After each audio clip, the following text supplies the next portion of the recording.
You're likely familiar with the feeling. You have the desire to draw, yet distraction creeps in, particularly when searching for reference images. Or worse, when your creativity dwindles to the point where drawing seems more like a hurdle than something to look forward to. Gazing at the blank page or losing passion to create can be a crushing blow to any artistic soul. Sometimes we are lucky, and we have this brief, spontaneous urge to draw. And when this phenomenon takes place, these art pieces mostly exceed our expectations, until it doesn't. This occurs because your artistic eye has evolved, and everything you draw from here on out, or have drawn in the past, seems like crap, especially in comparison to others, which ends your imagination, blocking you as an artist, and kills the creative soul. All the drama aside, I think it's safe to say that at some point in our life, we've all encountered something like this, albeit to varying degrees and perhaps in different creative domains. So, what's the solution to artist block? While it may differ for each person, there are definitely multiple effective ways to combat this, but the artists need to experiment what works for them. Because let's face it, artist block is more mind creep than anything else. Okay, so I can summarize concepts like that you need a lot of discipline and do stuff like this, and work out the list of that, and blah blah blah blah, which will definitely work, but this time around I want to give you 3 other perspectives which you can apply immediately. One of which is a concept I think you never tried, and that's association by design. To give some context, during my teens I believed that there was no future in art. And it sounds cliché, but a large portion was because my family discouraged me to attend art school, steering me towards a more practical career such as science. Consequently, I figured that my time was better spent elsewhere. In my case, I mainly chose to enjoy life through gaming and watching anime. Anyways, this period took a toll on my art development. Despite having the time, I simply underutilized it. Fair enough, I sporadically made sketches to maintain the creative demon within. I did other hobbies like creating anime movie videos, AMVs for short, and even delved into speedrunning. But to sum it up, my teenage years was more about trying to maintain the creative spirit than anything else. Avoid artist block, so to say. In due time, I started acquiring manga guides and reference art books. You know the ones. Finally, in my early 20s, just for the heck out of it, I enrolled in an art summer course, where almost everyone was younger and more skilled than me. These were teenagers destined for art school, and needed one summer vacation to prep their portfolio. And as you guessed, with my science background, I was definitely the odd one out. But exactly because of this art environment, competing with my peers was very exciting.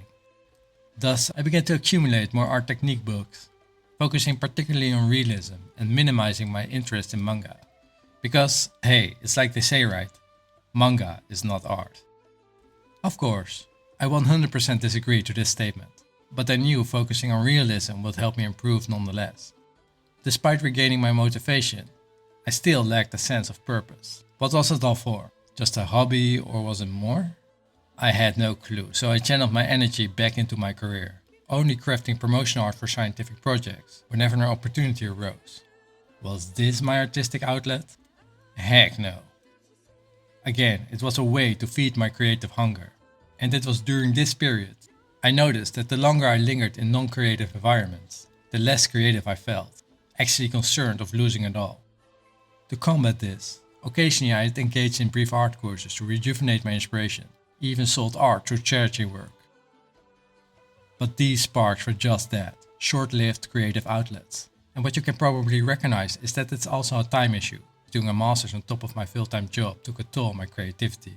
It was during this challenging phase that I realized my art needed a purpose, creating light novels in my case. In other words, I began to get a gist of what I was striving for, what type of content I wanted to make, why improvement was actually necessary, and how investing energy into my creative spirit would ultimately benefit me. By all means, I'm not suggesting everyone should adopt such an extreme measure to get out of, or in my case, evade, a soul-destroying artist block. Rather, my point is that people naturally seek a purpose, a goal, an accomplishment of some sort. And while the concept of purpose can be grand and abstract, it needs to be broken down into something meaningful to oneself. Basically, attaching a sense of purpose to your creative outlet, which might be different for drawing compared to, for example, making music, or something outdoors like gardening. Your purpose for drawing can be defined to concepts such as going from project to project, or using it as a mind-calming activity, or more therapeutic to reflect on your day while you work. Or, like most people, you might use your art as a way to express yourself to the outer world, share it with others, and discuss its inner meaning on social media platforms. Whatever it is, the context of the purpose doesn't matter, but what does is that you have one. So for example, if you're asked, why do you create art? It can only be beneficial to you and your subconscious mind to give a direct answer, because this avoids loss of motivation and sense of direction.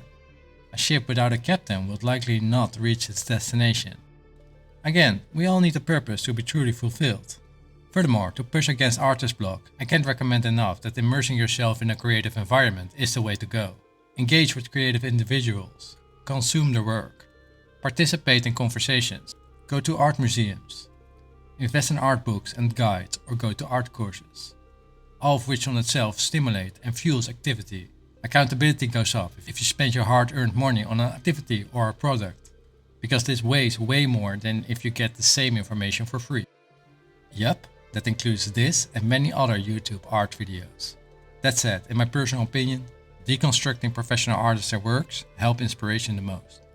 Okay, finding motivation and purpose is one thing. However, what if the artist block is gone and you finally want to draw, but you get distracted all the time by scrolling and swiping on social media? I actually have this productivity problem when I'm using my laptop, especially when doing research on new video game art topics. I get distracted way too much looking into other artists. Seriously, it's not even funny anymore. One habit that helped me, however, was today's sponsor. Awesome FF7. Have you ever wondered why Cloud is an emo biatch? Okay, jokes aside, it was to allocate specific equipment to dedicated tasks.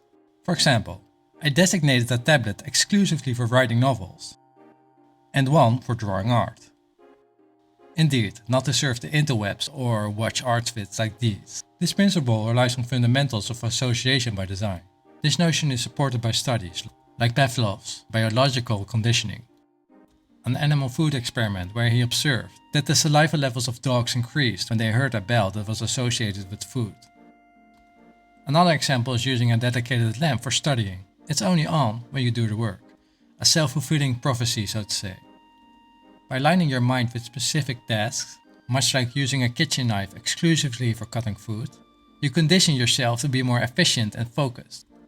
Again, if you reserve your tablet solely for artistic pursuits, you'll naturally gravitate towards using it for that purpose, optimizing your creative output.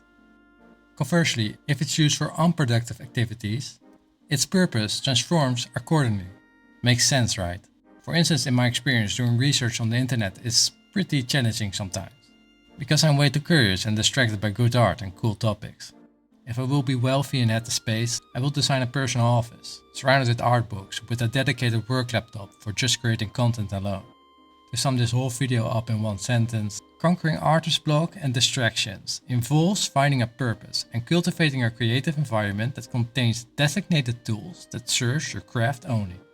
I'm fancy light novel author GP Phils.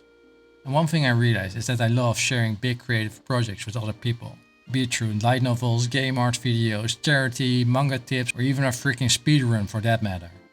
If I did this purely for myself, I couldn't connect with cool people like you. Thank you.